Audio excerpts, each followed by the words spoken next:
All right, let's get started. How is everyone? Happy Sunday. Happy Father's Day for those tuning in. Hope you're having a wonderful day wherever you're tuning in from. Drop your location in the chat. We got some Nepal fans here, some Nepal folks. What's up? Hope you're doing well today. Yeah, I'm doing well. How are you? Thanks for hanging out. Sweden, we're all hanging out on this happy Sunday. Philippines, Hungary, India, Pakistan, Argentina, all over. Brazil mentioned in the chat. Morocco, Chile, from Mount Everest. Okay, if you have made it to base camp on Mount Everest and you're tuning in today, I have mad respect for you. So thank you for doing that. Man, all over. I'm repping, like this t-shirt. Some gear from ReactConf. Thank you, Remix team. Hope you're all doing well. I wanted to do a little stream on React 19 because I was building around with some of the later features and realized I haven't made a video kind of explaining them from start to finish, from at just a really high level for kind of an introductory phase all the way towards how you use some of these features in a larger Next.js application. And I figured we could do some of that today. We'll see how long we stream for. I don't know how long it will take, but we'll walk through it. And if you want to ask questions in the chat as I'm going, or if things come up along the way, definitely do that. I'll be monitoring the chat as best as I can. I'll pop back and forth between sessions, but yeah, I think we can probably get into it here in a minute while people are rolling in here. Can also get my chat up on the screen if I want. The YouTube chat is bumping. What is up, YouTube? I recently used your next auth drizzle template. Thank you for making it. Well, I'm glad it was helpful. We're going to use drizzle in one of the examples today, so that's going to be a recurring theme here. Can I make a video on the Next.js bundle analyzer? Yeah, I haven't really talked about that much, but we could walk through how you debug some of that. It's not a bad idea. Any information on the React 19 release date? I think the team was hoping that it would be out soon, within like weeks to month or 2 months when they announced the release candidate. And I think they're still on track for that, as best as I can tell. Yeah. All right. Let's get into it. I'm going to pull these chats down so I can continue to reference and follow them. So I'll be watching the chat, and we're going to pull up the code and start talking through some stuff.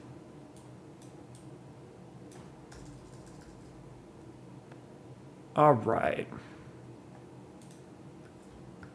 Okay. So I've got my code up on the left. I've got my browser up on the right. And I want to start today by going through how you're building React apps today, some of the things that you're used to, and then some of the new things that are happening in React 19. And I'm actually going to start with a Vite application. So starting client-side only, we're not going to do any server rendering or use any frameworks here. So I've got a vanilla Vite application that's hooked up with React. I can just show you the Vite config here using the SWC plugin for Vite. And I want to talk first a little bit what it looks like today to build, just a pretty basic React app. So I've got a form and I've got a list of items. And in my form, I have a submit handler. So I have some event handler to submit the form. I have one input, and then I have a submit button. This probably looks familiar to you if you've been writing React code for some time. The submit function here, handle submit, has the event to prevent the browser from reloading. We prevent the default. We get the value of that new item, and then we update the items that are in this local React state. So I've got React state here. I've kind of seeded it with this initial state, and then I can get the items and I can loop over the items. So let's start this up and take a look at what we're working with. Now this is going to look pretty boring for those of you who have messed with this before. I have a list of things, and if I add things to it, hello world, it updates, right? Pretty simple. This is kind of the React 101, but this is all local state, right? Everything is stored in useState locally. So if I reload the page, all of that state is gone. It's not being persisted to a database anywhere. And we probably want to do that, right? We probably want to store some of that information somewhere else. So I wanted to just ground ourselves in how we're building React apps today to start to transition between the different features that are available in React 19 and then how we can better take advantage of the server. So we've got these event handlers.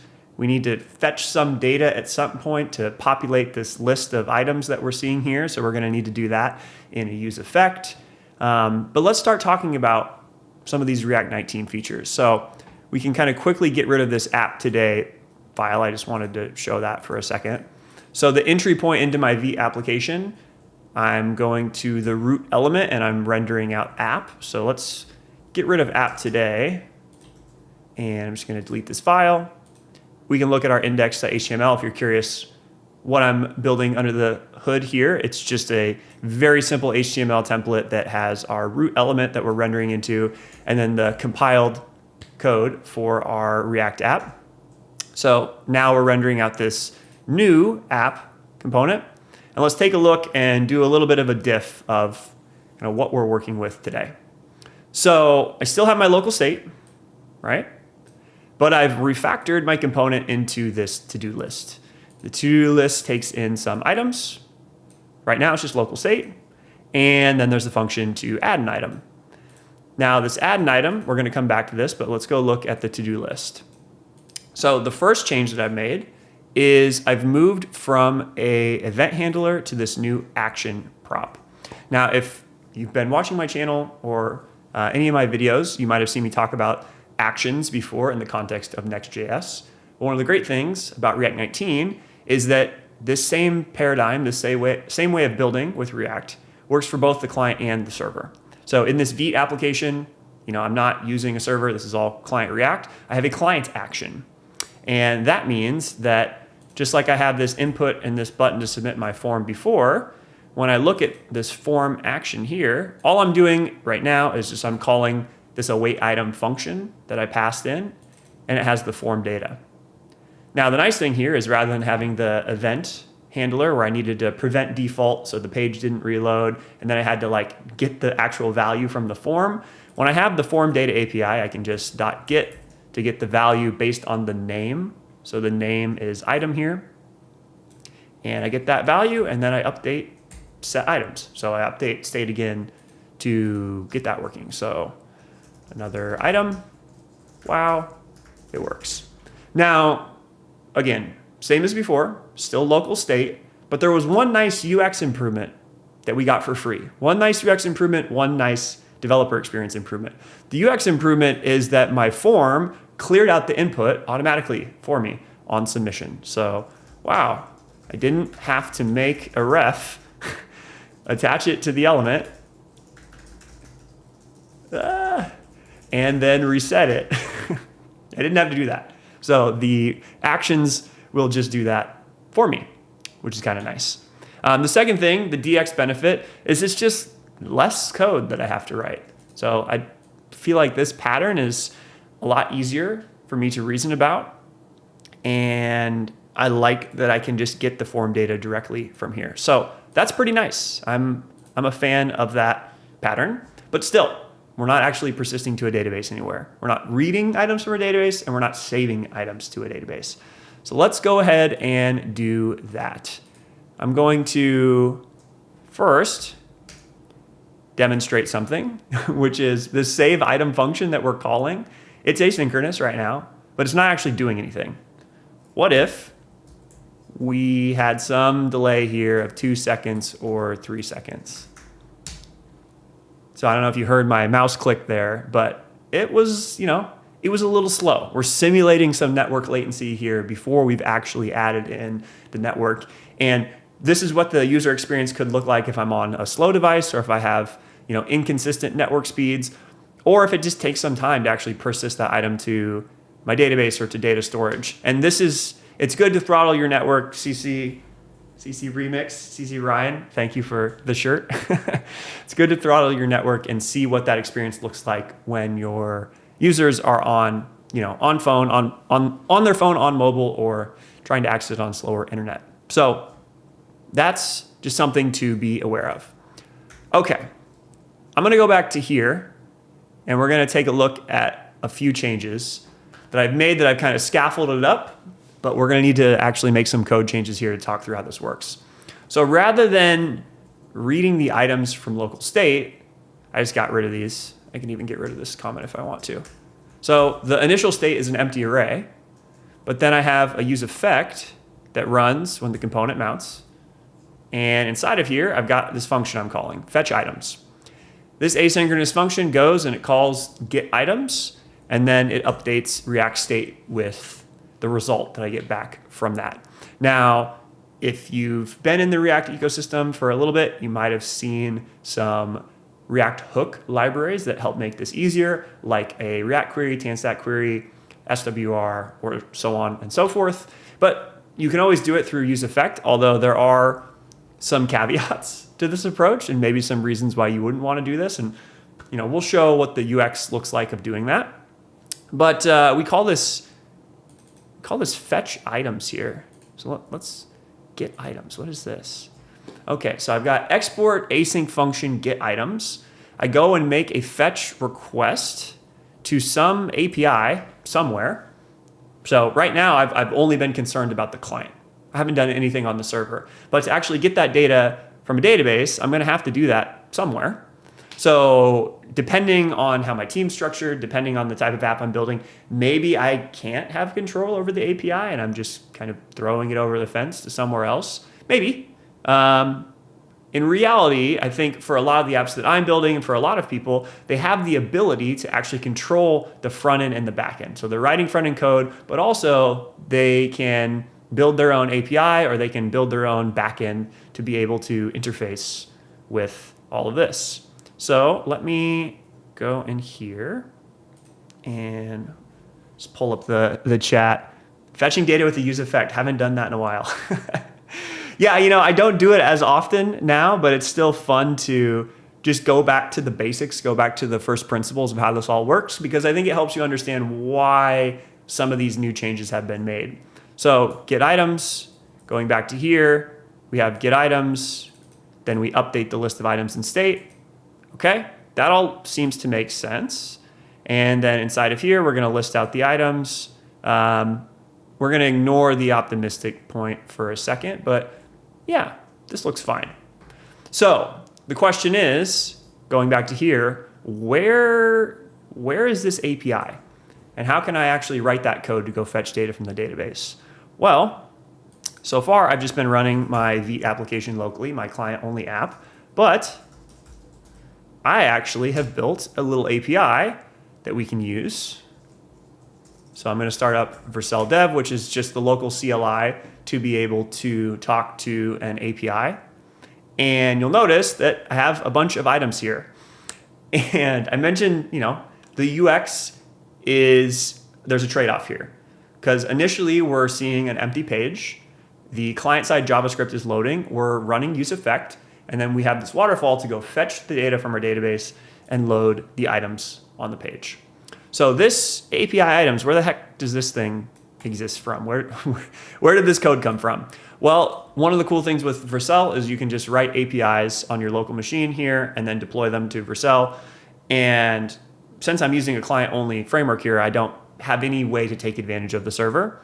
So here's what this API looks like. It's very simple, but it helps demonstrate kind of how this works. So I have this single API. It talks to my Postgres database. When I make a GET request to it, I'm able to fetch all the items back from my to-dos table, and then I can return them as JSON.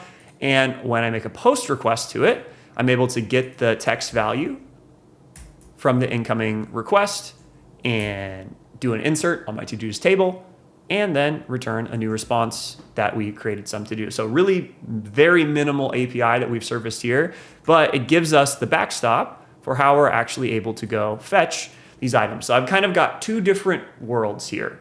I've got the client world, it's going over the network to the server world, and then I get those items back.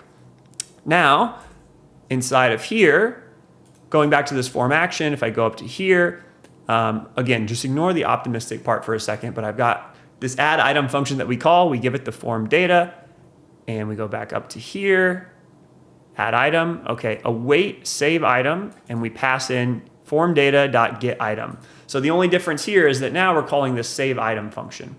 Save item is, again, gonna go over the network to API/items. It's a post and includes the text, and that's pretty much that. So let's give this a shot. Hey, nice. So this actually works when we're saving data to our database. If I reload the page, I see that it's persisted. Now, what happens sometimes if you have slow internet, like we showed before, and you want to show some instant feedback to the user, React 19 is giving you this new hook called useOptimistic that allows you to show some UI before that action has completed. So going back into here, let's start to break down some of the changes that I've made. So I pulled in this new useOptimistic hook, and it gives me back two options. One, I can read the optimistic values. And then two, I can have a function that I can call to update what you're seeing on the screen. Now we give it the list of items from the server, and then we have this reducer, we have this function, given the old state, given the new state, merge them together. And you'll notice when I call form action, I go up to here, and I'm able to immediately, before I await going over the network to add the item, I'm immediately updating this state optimistically so that I can see the new value. So when I scroll down, I'm no longer reading from items, the source of truth from my server. I'm reading from optimistic items, and that gives me the ability to read this new property called sending. And if it's sending, we get to show that message.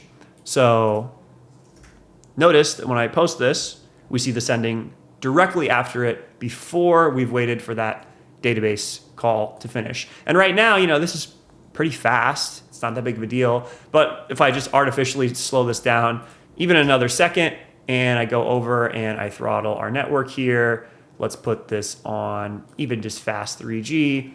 We'll say we'll just say use optimistic. When I hit enter, we're going to see that we immediately see it. We see sending, and we're waiting for that network round trip to complete and actually update and persist this to the database.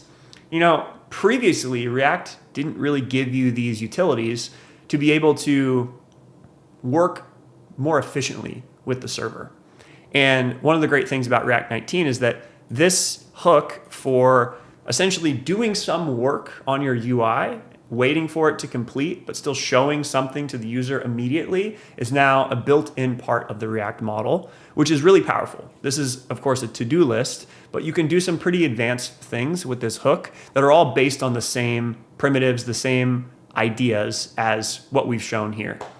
At a really high level, that's useOptimistic. That's how you can fetch data actually from a database, persist data, and some of the advantages that you can get by using this hook versus just, hoping that your network speeds are fast. I will pause now and check out the chat, see how y'all are doing. Hey from Alberta, thanks for hanging out. Got somebody building a SaaS for property management. Nice. Maybe this will be helpful. The question about the database stuff, is this, do we have to worry about SQL injection here? So one of the nice things about this tag template literal for these strings is that it will actually help prevent us from somebody trying to insert some malicious value into here. The underlying package, this Postgres package, is going to take care of that for us, which is nice. So even though this looks scary, right? it's like, oh, am I supposed to allow untrusted user input in there? It can actually help with that. SSL allow, this is just to be able to securely connect to the Postgres database I'm using right now, which is on Vercel, hosted by Neon. I always use raw SQL. I guess I have some love for SQL. Mostly I use raw SQL just because it's the smallest and shortest amount of code to show so that you don't get overwhelmed looking at ORMs, even though I think ORMs are very helpful when you're trying to build something more realistic. And the next demo we'll look at after this, I'll pull up a Drizzle ORM demo so we can take a look at that. Other questions? Please show us what the V0 extension is. Interesting. Maybe I'll come back to that. Let's see. Other questions. What would happen if there's a network error? Good question. We're going to talk through some errors as well, and that's going to be kind of the next thing here. But what I want to show now, that's a powerful bit before we get into error handling, revalidating data, and some other things that you do as part of using the server, is how we could actually transform this application from a client-only React app to an app that takes advantage of server framework features.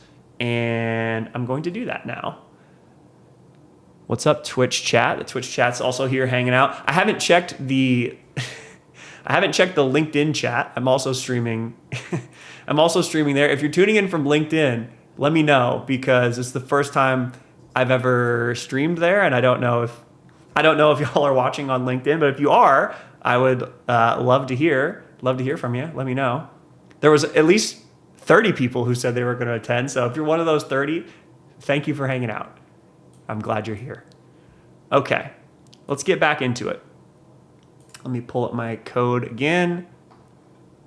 All right. So now I want to take this client-only Vite application, and I want to show what it looks like to actually move this into a Next.js application, how we can get out of this world where we have these two different programs, our server program and our client program, and I want to merge them into one, because for me, I'm building in this kind of unified application. I don't have a separate team building my backend. I kind of want to just do all of this in one app. So let's do it. All right. So what I'm going to do is first, let's go here. First things first, I need to install Next.js. So I'm going to add Next, and we're using the source folder, which is fine. We can continue to use that if we want. But in the Next.js app router, you also have this top level app folder. It can be nested in source if you want. It doesn't have to be. The entry point into a Next.js application, this is a server framework where you're doing server rendering. So rather than having this separate index.html, that's like the initial thing you see, and then you load up the client.js, and then you see your React app, you get to return back some initial React code, some initial JSX from the server. So what we're going to do is we're going to have a layout, and then we're going to have a page. So the layout is going to be like the initial shell of our application, for example. So we got export, default, function, root, layout, and that's going to take in some children, and this is going to be HTML. We're going to give it a language of English, and we're going to have a body tag. Cool. That's just like your most basic initial template from the server. And if you look here, like it's kind of the same thing. We have HTML, language, English. Next.js is going to set up some of the meta tags for you by default, like the character set, the viewport, and then maybe I also want a title. Well, the way you do that here is export const metadata, and you have this metadata object, which I don't think I want to call it root layout, but sure. We could call this Next.js app. What else is in here? The other thing is the actual element that we're putting our app into. So this main, we don't need to do any of this. Next.js is going to set that up for us. So we can just delete this file. Goodbye. And then the other thing is the actual script tag. And Next.js is going to hook up the script tag as well for us and do some optimization there. So we don't need to do that. So we can delete that file. So we're 2 files down. Not bad. Okay. Now let's go back to here. This looks fine. Our layout's fine. Then the page is the entry point into our index route. So localhost 3000 is the index, and this is what component is going to get rendered under that route. Next.js app router and the pages router have file system-based routing. So you just put your files in folders, you denote them with this page special file name, and that's how you actually scaffold your routes. So export default function page, it looks something like this, basically. You have these functions, and then you get a place code in there. So that's fine. Let's go back over to here. I'm just going to, let's copy paste all of this. We're going to dump it in here. We already had an export default function app. We're just going to rename this to page so we can get rid of this. That all looks fine. So I'm going to delete this file. I'm going to move this actions file over to app. Okay. And now I can get rid of source. So this is we're starting to cook here. We're starting to look better. But the entry point into my Next.js application is a server component. And with a React server component, then you have the ability to fetch data on the server, almost like a server template, and use that to be able to influence the initial HTML that you see on the page. So if you remember, one of the UX bugs, nits with this was that you first saw the empty HTML tag, then it loaded the client.js, and it had the waterfall, it made it fetch over the network, returned back to list of to-dos, and then it showed the list of to-dos. Wouldn't it be great if I could use some kind of server framework, whether it's Next.js or others, to be able to fetch that data, include it in the initial HTML? So that's what we're going to do here. You can imagine that we have this page, and we just want to mark this as async. We want to fetch some data here. Really, like, this is the line that we want, but I don't really want any of this use effect or any of this local state. I don't want any of that. I just want to items, await, get items, and go and do the thing. And we don't have any React state here, so we'll just get rid of that. And we're going to get rid of that too. Okay, so this is like the most basic page. And we're still going to need to forward these along from the server to the client. So if you've used the Next.js pages router before, you can think about this kind of like get server-side props. I have some data fetch, and then I forward the data from server to client. So this is all server-side right now, but this thing up here is going to be client-side. So let's refactor this to make this a little bit more clear. And it's client-side because I'm using a hook, useOptimistic, that requires using the client for that immediate interactivity. So let me cut this, and we can go here. I'm going to make a new file. We'll call this todo.jsx. I'm not even using TypeScript right now. I'm just going wild here. We're going to see how that works out for me. My luck is it just won't work at all because I haven't been getting my TypeScript hints. Normally I use TypeScript for everything. Okay, async function page, get items, to-do list. That all looks fine. I think we can save that.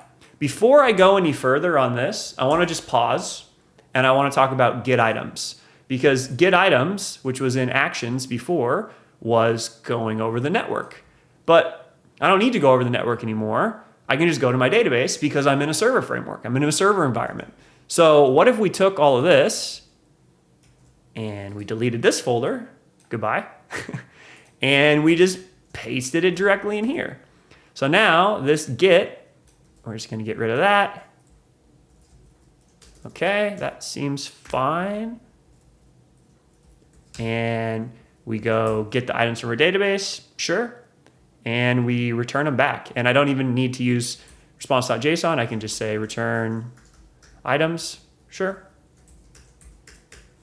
Okay, that all seems fine. And then this, what I want to do is basically what we're doing here. So I'm going to get rid of that. And we're going to come back to the save item here in a minute. But save item is going to take in some value. We're going to probably need to tweak this a little bit, but it's fine for now, at least we've got the get items figured out. Okay. Now, let's talk about this again. So we have our page, we have our to-do list. Let me actually save this even though I know it's busted. And let's see if my editor pops up. No, it doesn't. Maybe I need to rename it. Export function to-do list. So it takes in the items, and then we're going to have some function that's going to basically call our server. So I'm just going to cut this. And what we're doing is we're calling this action, add item here, but really we needed to call save item. So we're going to update this to call the action directly. Now, we're going to come back, but previously this was a client action. So our client was making a portal to the server, and that server action that client action was calling our network and going to our separate API. But wouldn't it be great if we could do this with the same programming model, but just kind of stay in the server environment and write our action on the server? And the answer is we can do that. So we're just gonna do this for now. We don't need get items here. Don't need any of this. We're getting closer. We still got our action. We've still got these. This all looks fine. Okay, maybe my okay, there we go. Auto import's working there. So now we're closer. But going back here, when we called this action, we still need to tell our bundler that we need to scaffold an API so that it can call. This is basically like an RPC call, a remote procedure call. We need to go and actually take a portal into calling this server function. So the save item thing is what we call a server action. So much like a client action where you can use the action prop and you can call these functions, we need a server action, and that's denoted by the use server directive. Now, the counter in some ways to this, we use the server for an RPC to go grab our data, but this thing, it's using useOptimistic. This is a hook that's only available in the browser environment. So we need to tell our bundler that this is actually a client component. So right now, if we're not doing anything, right, this page is a server component and it renders the to-do list component, which means that this is going to be a server component, unless we mark it to our bundler and we give a signal that says, hey, this is actually use client. So now we have the ability to use this useOptimistic and use any other client-side interactive hooks that we want from here. But you might be wondering, okay, so I had a page that fetched data. This was a server environment. I went and fetched that data. I forwarded it. I went over the network. I made a script tag for my to-do list, and this was some client-side code. Now I've got React in the client. But then on here, I needed to go the other way. I needed to go back to the server to call save item. And that's what the bundler and what the React server frameworks are doing for you here is you're able to import these server-only endpoints, these server RPCs, and the bundler says, hey, you said use server, so actually turn this into an API that I can use. Now, this is like a little messed up here, so we're gonna change this, because it doesn't take in text, it takes in the form data, and it's called item. So actually we want,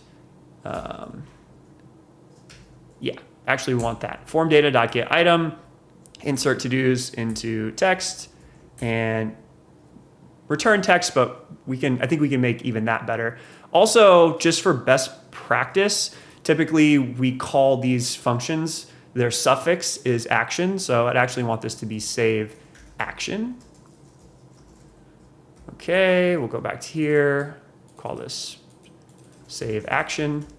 Okay, now there is something here that I want to mention, which is I have server actions in here, but I'm also doing a bunch of other stuff. I'm doing data fetching, which is not an action, and I also have my database stuff too. So it's kind of a little confusing. I think ideally the way that I would write this I would be a new file like db.js. I would go in here, I would take this, I would make this our SQL instance here to connect to do our tag template literals. This is gonna connect to our database, and I'm gonna put it in this file. And then there's this dependency called server only that you can use. And server only is going to allow you to ensure that this code only ever runs in a server environment. And if you're trying to do it somewhere else, it's going to blow up at the build step for you. So just a little bit more security here in your application. So this code can only ever run on the server. That looks fine. I think I also need to install React at RC, React DOM at RC. I don't know if the versions are linked up right. Oh, and PNI next at RC. So Next.js 15 is out right now, which is the release candidate, which also syncs up with the React 19 release candidates. So if you want to use it, it looks like this is the specific version that we need to be on. Cool. By the time you're watching this, maybe this will be already stable. I guess we're going to find out, but I've got those correct dependencies. Okay, db.js. So now I can go into here, and instead what I want here is to be able to, well, nope, okay. Import, yes, well, actually, was it, no, it was a named. So import SQL from db. Okay, so now this is in this like separate file, which it doesn't have to be, but it's nice in my opinion. But then I've also got this, which this is not a server action. This is just a function that's fetching data from our database. So I would personally, the way I would structure this would be to just get this out and put it into here so that it's a little bit more clear that this file only contains server actions. If you put use server on this, it doesn't do anything, right? Because I'm using it here, which is not a server action. This is a server component. So now instead, get items, we're in, if I had TypeScript, this would be easier. Maybe I should set up TypeScript while I'm here too, but now get items is in DB. So that all looks fine. Okay, lightning fast recap of what we've done here. I can delete my Vite config. I don't need that. I can go in here. I can get rid of this. I've got Next, Postgres, React, get rid of Vite here. I can do next dev, next build, next start. Okay, that all looks fine. Let's make sure my deps are installed. I might need to change something with my get ignore, but this is mostly fine. So I think I've kind of got everything moved over from a client-only React application. I've got rid of my use effect. I've got rid of my client action and moved it to a server action. Let's see if this actually works. I don't know if it will or not. We're going to find out. Let me put normal network speeds back on, at least for right now. Okay, so let's see. Initially, it looks like it's working. So that's good. I've got my list of to-dos. And when I reload the page, I don't have a flicker of content.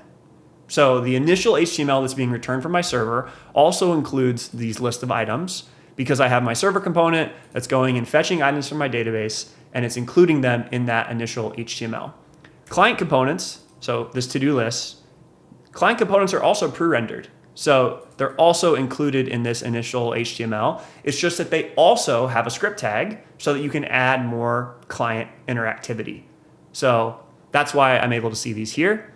So this all looks fine, but does it actually work? Okay, so it somewhat works, but you might have noticed that something looked a little bit off there because we added it and then it disappeared. And then when I reloaded the page, I saw the new data. Why is that? So we went from this environment where there was kind of two different worlds. There was a client world and a server world. And we went to kind of just one integrated environment that spans both the client and the server with a full stack framework. And what happened is inside of here, I called save action.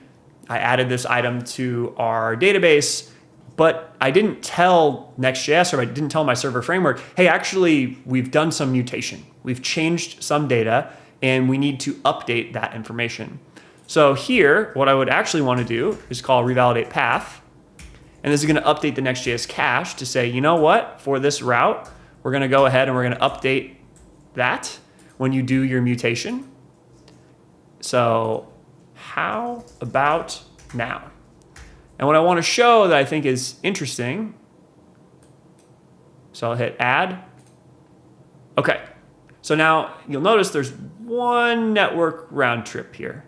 So in one network round trip, my server goes, it updates the database, it revalidates the cache, and returns back the new UI all together. It's all in one atomic operation.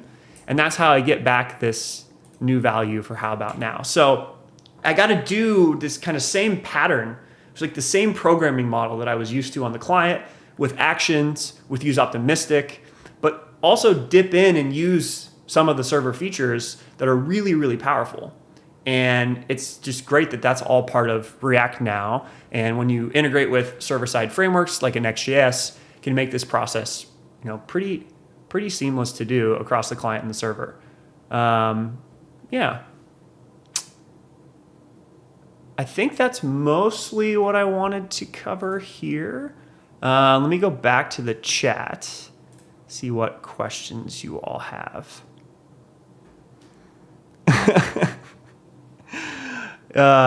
It's set to use pessimistic. No. It's use optimistic. Am I not streaming on Twitch today? I mean, I think I am, unless it didn't work, which it's entirely possible it didn't work because you never know. But I'm pretty sure Twitch is going. I see the Twitch chat rolling in, so I think we're good. Is it okay to use JSX instead of TypeScript? I mean, personally, is it okay? Yeah, it's okay. And you're not going to get fired. I mean, you might. No, you're not going to get fired if you use JavaScript. Although I'm a big fan of TypeScript and everything it contains. So, personally, I would use it. Doesn't the server action need input validation? Totally. So one of the things to note here is that the server actions are still APIs. And if we were doing something that required user authentication or authorization, we would still want to have those checks to make sure that we're preventing unwanted access to that server code. We'd still want to do those checks before we actually, do something on our database. In this example, it's like pretty simple, so we don't have that. But for something larger, you would definitely want that. Straight to jail. TypeScript, you're out of jail. It's nice not to see TypeScript. Well, I think one of the nice things about doing demos without TypeScript, even though it's a little bit more difficult, is that there's just less visually that you need to take in. Types are very helpful, but sometimes when you're trying to learn some of these new concepts for the first time, it's really helpful to see it explained in the most minimal amount of code, I think. Yeah. Other comments before we move on to the next part. We've covered some, but there's definitely more that I want to talk through, and we're just getting started. In an ideal world, it would be cool if use client and use server were magically automatic for you. Now, it's interesting because I understand where you're coming from, but over time, after building with this more, I've come to really appreciate the explicitness of it, because you, as the developer, are going to know better than the tools, better than the bundler, better than the compiler, on what parts of your code should run on the server and what parts should run on the client. It can figure out some stuff for you, for sure, but it would never be perfect. And I think there's some magic to the fact that you can have a entry point in your application as a server component. It can have a client component that it renders, but you can basically make a hole through it. So the children of the client component can still be a server component, and you can kind of weave these two worlds together. It's really hard to express that unless you're denoting where the bundler enters and exits the client world. And I think as you build a little bit more with it, I think I've come to appreciate that a little bit more.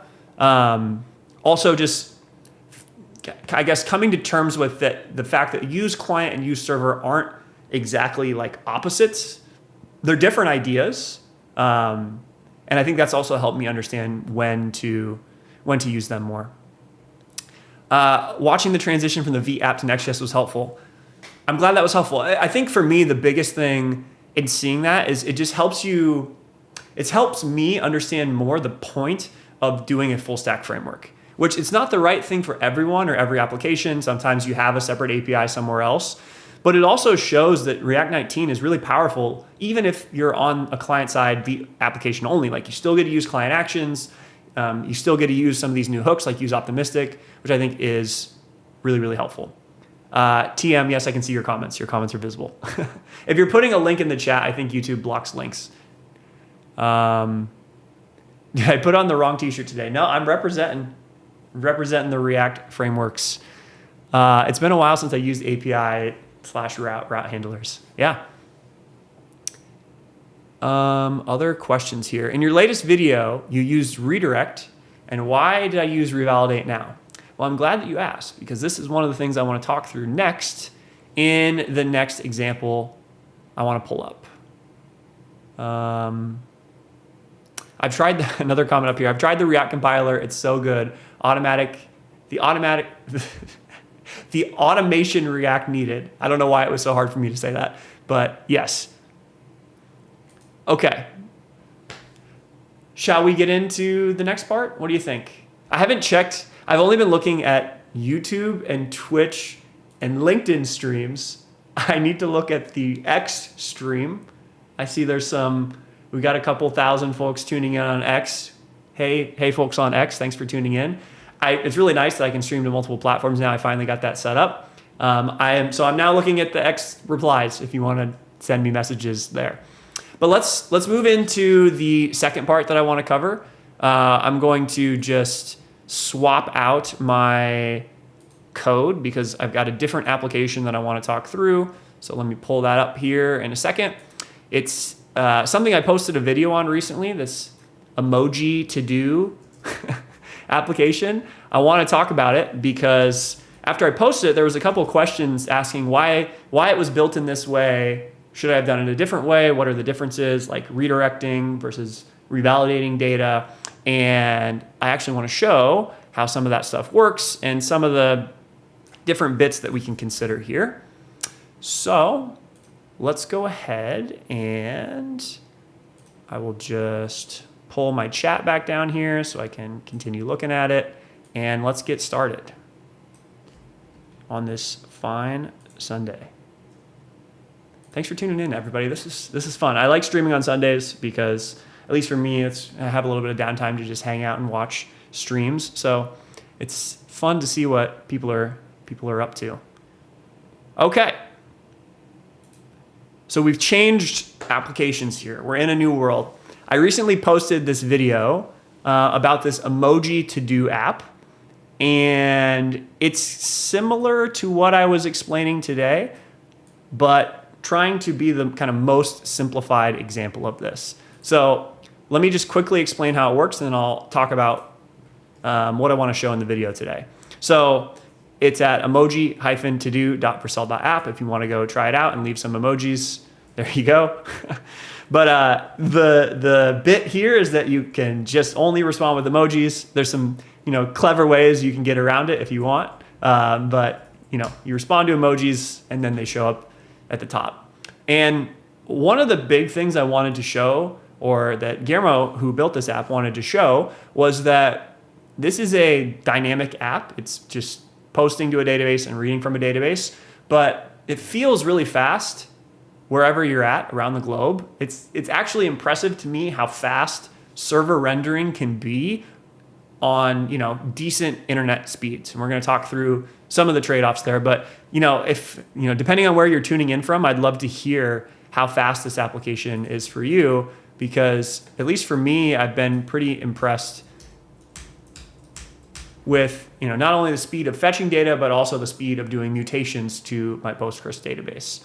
So that was really the idea, but then also to show kind of what we already walked through a little bit with how to use actions, how to fetch data in my component, in kind of the most basic server component, most basic server action, very similar type of database setup, except in this example, we're actually using Drizzle instead, which is nice. So using an ORM versus just going straight to SQL queries. But there's a couple things I want to talk through here because I posted this video and the first question I got was, okay, that's great, but what happens when there's errors? So how do I do some kind of error handling? The second one was that server action. Why did you choose to do a redirect here back to the route itself versus using a revalidate, for example? And then the last one was around the application being dynamic or the application being static. Because right now, this application is actually using partial pre-rendering, so we're able to get an initial shell really fast and then stream in the dynamic bits. But is there a world where this is the entire page is static initially? Is that something we would want? And I want to talk through that as well.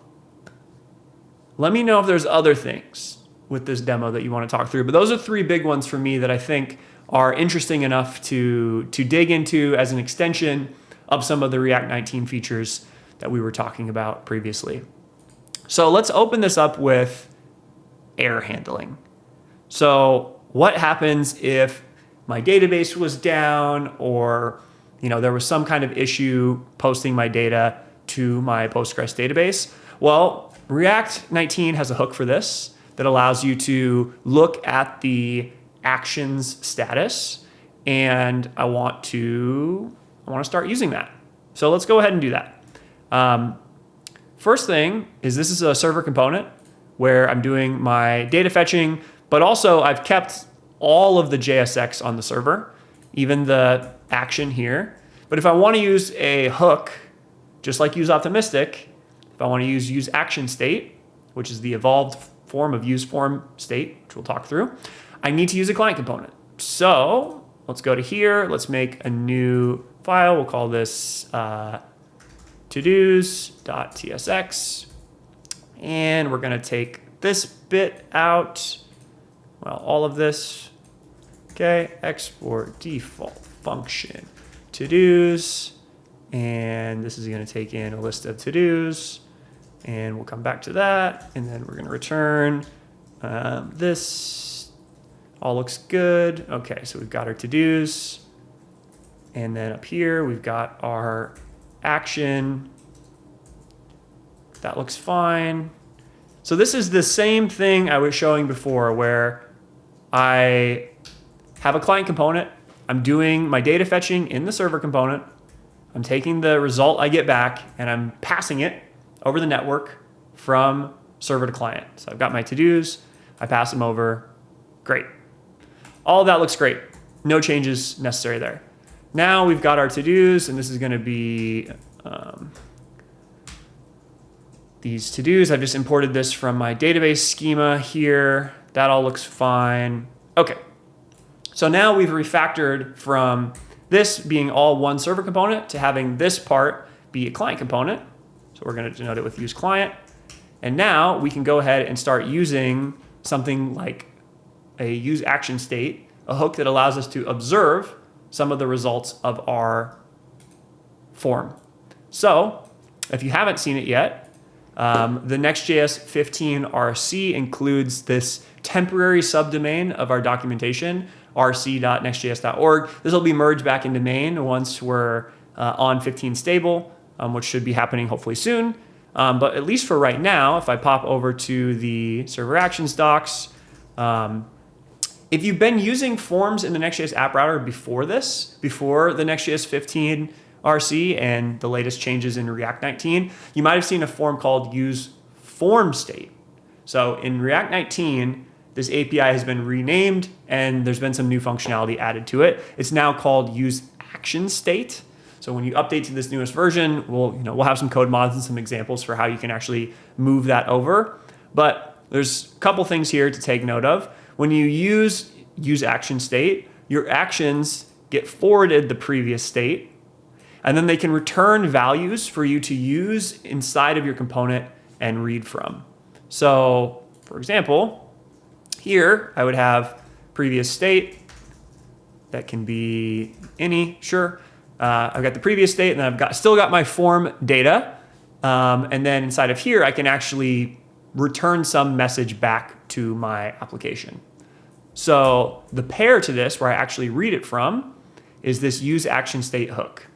So useActionState takes in the create user, or in my instance, the submit action, and it also takes in some initial state. So it looks something like this. And we're gonna import useActionState, and this is submit. So the first argument here is my action. The second one is the initial state, which we're gonna do something like error. And then I've got the state that gets returned back. I've got the form action, which I'm gonna replace here since I forwarded it up here. That all seems fine. Yeah, sure. So let me put this back over here. Okay. Now, useActionState is going to say, well, I need to save this first. Okay. Reload. See if that works. No? Interesting. Maybe it's because I haven't returned anything here.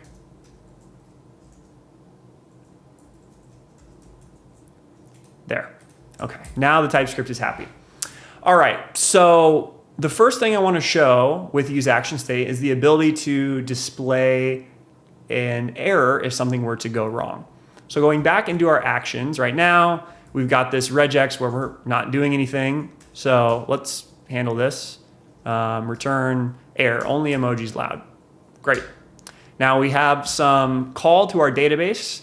In this instance, this is kind of like a meta point to talk about here, but do you use a try catch, or do you have like the return value from this statement, you know, const or let something equals whatever, and you look at that value? It really depends on the service you're using. If you're doing a try catch, this is more philosophical, but you probably want to show some error UI as a result of catching that error versus just returning these things back. Also, like for a database operation, you might want to run it in a transaction where if the transaction throws some error, it reverts back the other database operations, and then you catch it and display something different. Or, you know, Drizzle gives you some ability, gives you some ways to, on a conflict in your database, rather than throwing an error, it gives you the ability to like update the value or do something differently just as part of this operation. But at least for right now, what we're going to do is just, we're going to try this, and we're going to catch, sure. And maybe we want to expose the error message. Maybe we don't. Kind of depends on the UX that you want, but like failed to save item, sure. So that seems fine to me.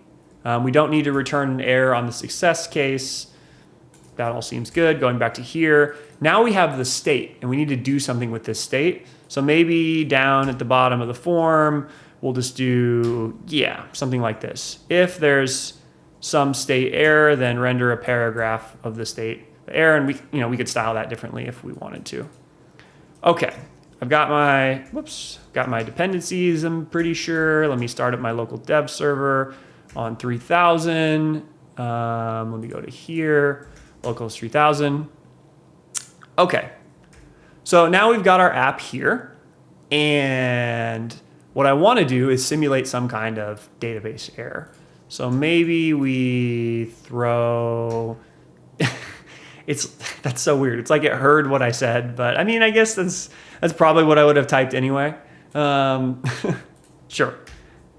Let's go to here, and what we can do is we'll just say, hey, oh, duh. I need to have emojis. Come on.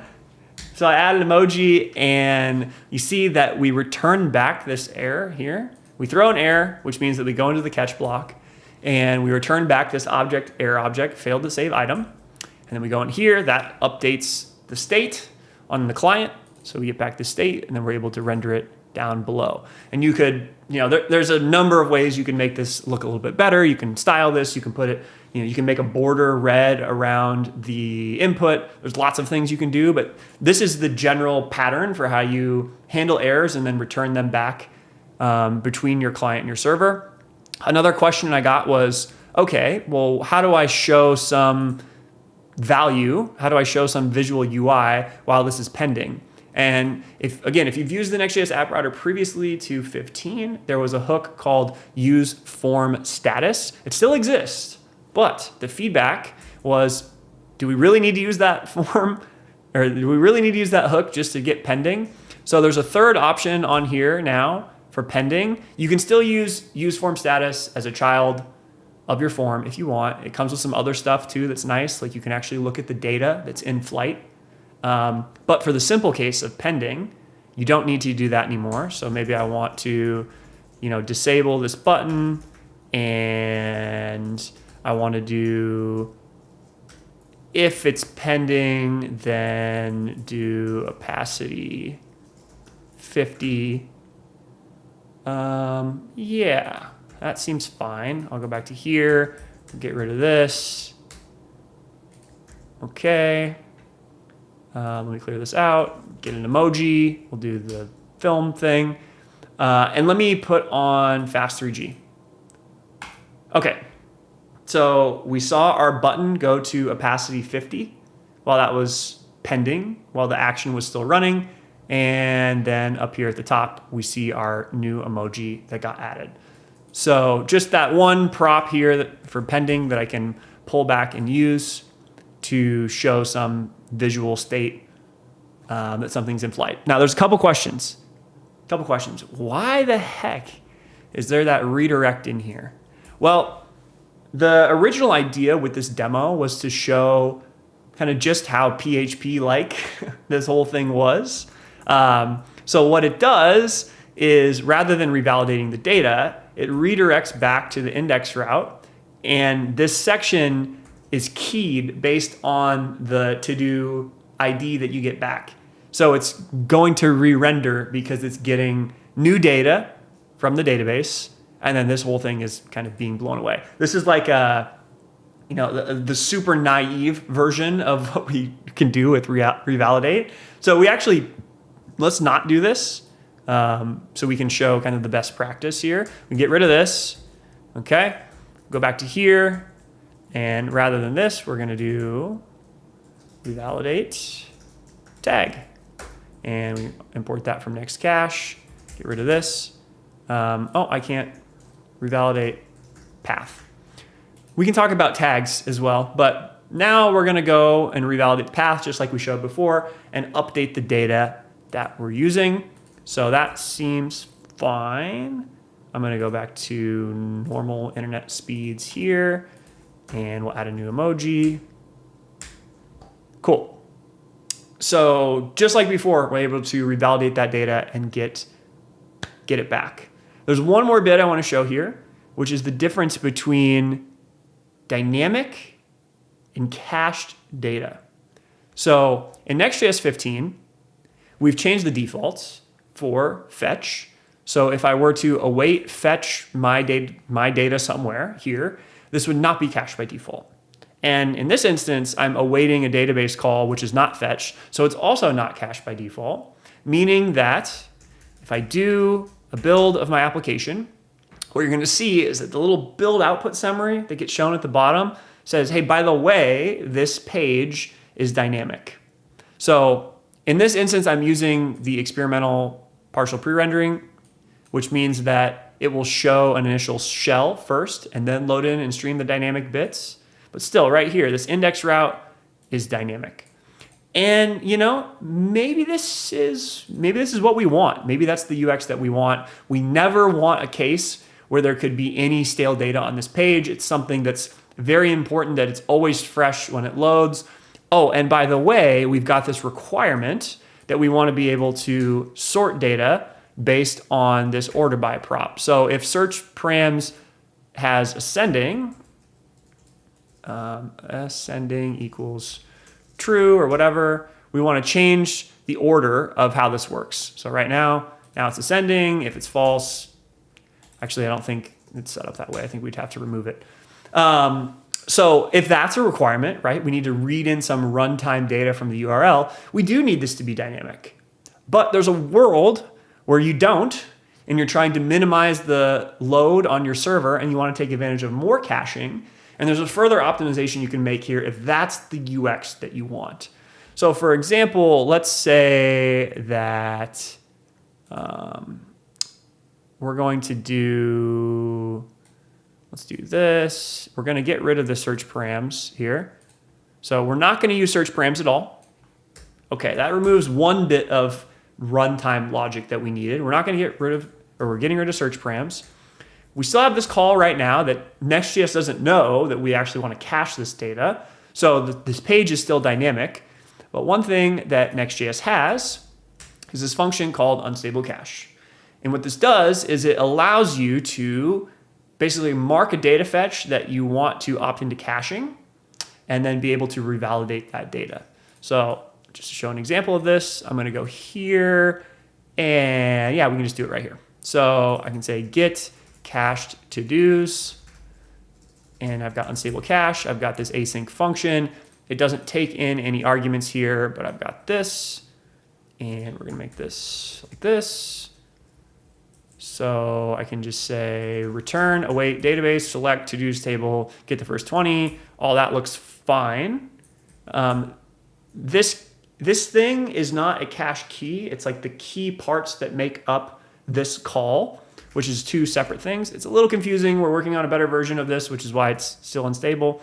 But if you want to add a tag to this cache, you would do tags. And yeah, let's say we call this to-dos.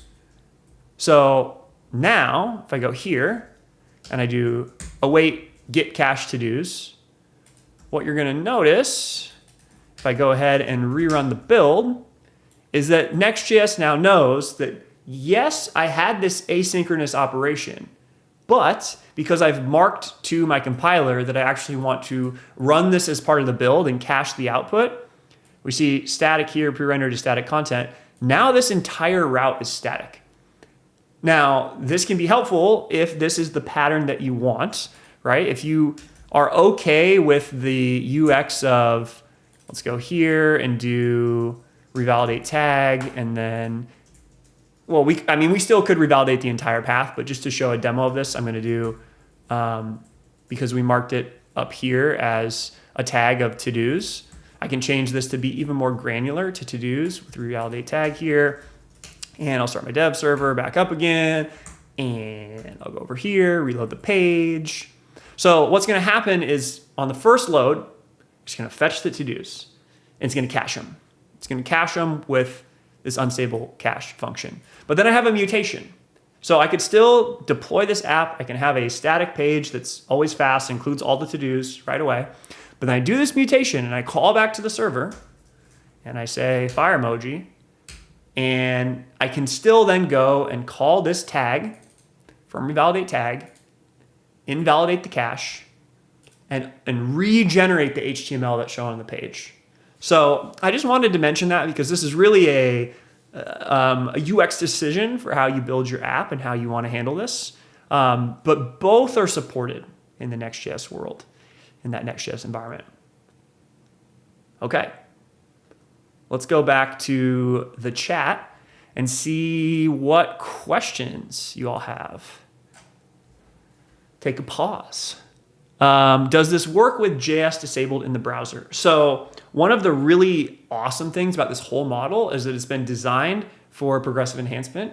So even if JS is disabled, or more commonly JavaScript just hasn't yet loaded, it's going to fall back to the native browser controls. So it will still work if you're submitting your form and that client.js script tag hasn't loaded yet. It will just go make a full refresh, full page reload to that route by posting back to itself, just like normal form works on the web. Which VS Code theme am I using? I got to set up one of those things that pops the theme when you ask for it. It's called One Dark Pro Darker. I see return the object with the error and not the error itself.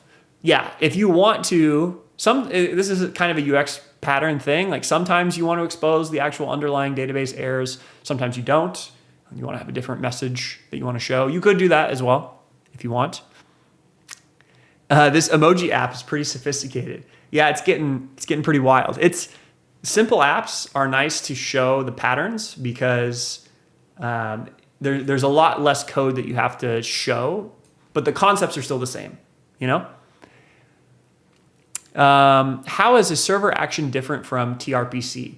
So they're very similar in a lot of ways. A server action is like an RPC call where you're going from a server component or a client component back to your server environment to this API that was created. What tRPC gives you is a little bit easier setup for TypeScript out of the box. And there's a latest version of tRPC that actually supports using server actions, and it just adds that TypeScript layer on top. So if you want to have like ZOD input validation over the form values that you're passing into your server action, that's worth checking out. Yeah, other questions. How does a client components pre-rendering process work? So basically, client components work similar to all of the Next.js pages router today, which means that all of your components, all of the JSX in your app, unless you're using Next Dynamic, which we can talk about that, but gets pre-rendered into the initial HTML. And then basically what the script tag is doing is I said, hey, I have this client component. I'm going to also load a script tag so that I can add some client-side interactivity on my page. I think one of the tricky things with the name client components is that it almost sounds like, oh, this whole thing is client-side rendered. But that's not how it works. So just using client components doesn't mean that you're de-opting your whole application to client-side rendering. You still get to pre-render those bits from the server. What is up, front-end TSX on YouTube? Thanks for hanging out. Question on Twitch. Could server actions be used to reload some API data, or would we still need client-side data fetching? It certainly can be. It kind of depends on the pattern that you're wanting, because there's still times where client-side data fetching is very helpful. However, one thing to consider is that you can still call a server action from client components. So maybe you have a dropdown that has a list of countries, or it has a list of make and model of vehicles, and you don't want to pre-generate the list that's there because it could be dynamic depending on the options that the user selects. So when they click on the dropdown, you have some custom dropdown. It's not just like a native HTML select. When you click on the dropdown, you want to go make an API call to fetch all the options, and maybe you can filter them. You can still use a server action there. The server action is going to allow you to not have to manually connect to the API. You don't have to necessarily load that on the initial page loader or anything. Hopefully that helps explain. Question here. How do I get the user IP to show content which depends on the country? I followed your example, but I get USA content when I'm from Europe. So I think what you would want is you would want to be able to, let me go back to here. What you really want, I guess I can still keep this. What you would really want here is you're going to want to read some information from the incoming request. And the IP is probably, it depends on your environment, but it's probably in the headers. So that's not what I want, Copilot.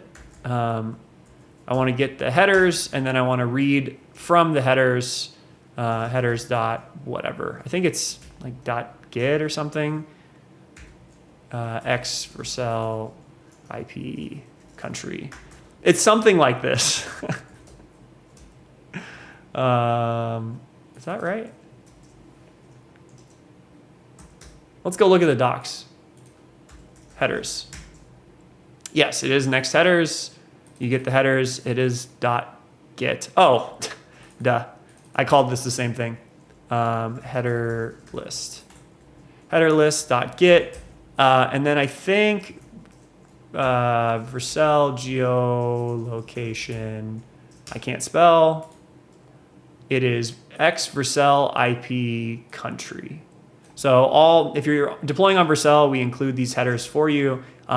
It will be a little bit different depending on your self-hosted infrastructure if you're doing that, on how you actually get the geolocation information. But yeah, I can get, const country I can get this here, and then if country equals blah, blah, blah, I can do something differently here. So hopefully that helps answer your question. Let's see, other questions. If I want to have a dynamic route that only evaluates on the client side, can I still use output export? So this question is for the static export. It's kind of like a, similar to a remix spa mode. They both have that same style where you're just ejecting out to a list of HTML, JavaScript, and CSS files. In that instance, the best way of doing this today is probably still with the pages router, where you can have a bunch of dynamic routes and works a little bit better than currently the app router support, but we do want to make the app router static export support a little bit better. So I would recommend using dynamic routes with the pages router for static exports today. Other questions? Let me check YouTube.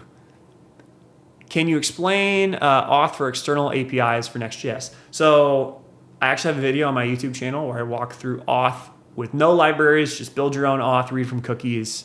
And I would recommend checking that out. It's going to be a good way of learning how the underlying things work. Also, if you search for Next.js auth Delba on my team also just recently made a video that pairs with new documentation on authentication. So check that out. Hopefully should be helpful. Let me know if that answers your question. Question on YouTube. Best solution for securing server actions. The example or the simple answer is to use an auth check in every function, but it's ugly. And then it also says regex in middleware is ugly. So I wouldn't recommend doing your authentication or authorization in middleware because you're going to want to do this at the function level. You can do like a higher order function that wraps your server action if you want, if you don't want to add a check of like if user logged in, else return 401 or something.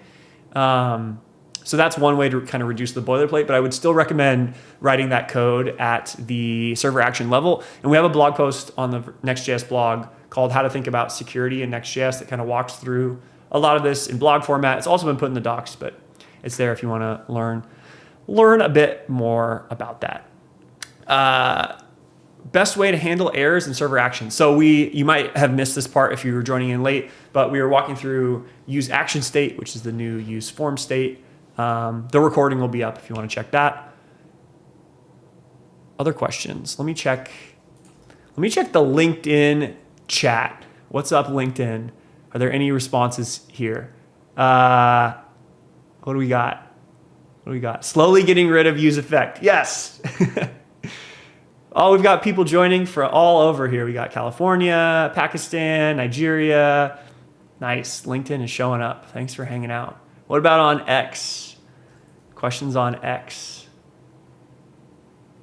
I don't see any other than shout outs on the t-shirt. Okay. Well, that's pretty much all I had today to talk about React 19. Some of these new features. I can hang around a little bit longer if y'all have any more questions you want, or we can start to wrap things up. As a quick recap of what we covered so far, we started in a client-only V application where we were doing things the React 18 way. We had some local state. We had some event handlers. We moved them to client actions. We built a separate API where we talked to our database. Then we ended up merging into that world into a server framework, an Next.js application, where we could fetch the initial data, get rid of the use effect through a server component. We moved our client action to a server action. We used useOptimistic to be able to instantly update the UI. We talked a little bit about revalidating the data there as well. That was kind of the first bit. And the second bit was we looked at the blazing fast emoji to-do app, which I just posted a video on if you want to see more on that, and answered some of the follow-ups from that video. So how to handle errors coming from server actions, how to display a pending or loading state from server actions, the difference between redirecting or revalidating data, and static versus dynamic, and the implications of choosing that. Other than that, I think that's a summary of everything thus far. Yeah. Question on Twitch. I'm still waiting for React 19. I'm using a custom hook to deal with security and waiting for some updates. Yeah, I think one of the nice things about this RC period is that it's giving the ecosystem and library maintainers the ability to observe the new changes, give feedback, ask for updates, and get those addressed before the stable version goes out. Because React 19 hasn't had a major change in like a year and a half. I don't know. It's been a while. So it's nice that there's some time here. Final questions here. Does revalidate tag refetch the cache for all fetch calls? But only updates one piece of the page that depends on the tag. So revalidate tag, you can imagine you have 50 different data fetches that are all cached differently. And some of them you might add the same cache tag to. Others, they might be completely separate cache tags. Quick plug for Next.js Commerce if you want to see an example of this. What revalidate tag allows you to do is have more fine-grained control over what data you're actually invalidating, so that when you reload the page, when you go fetch the new data, it only marks those fetches as stale. So if you've got 50 calls and there's one tag that covers half of them for products, and you call revalidate tag on your products, then you only do one call to go fetch all the new products, and they're all on that same cache tag.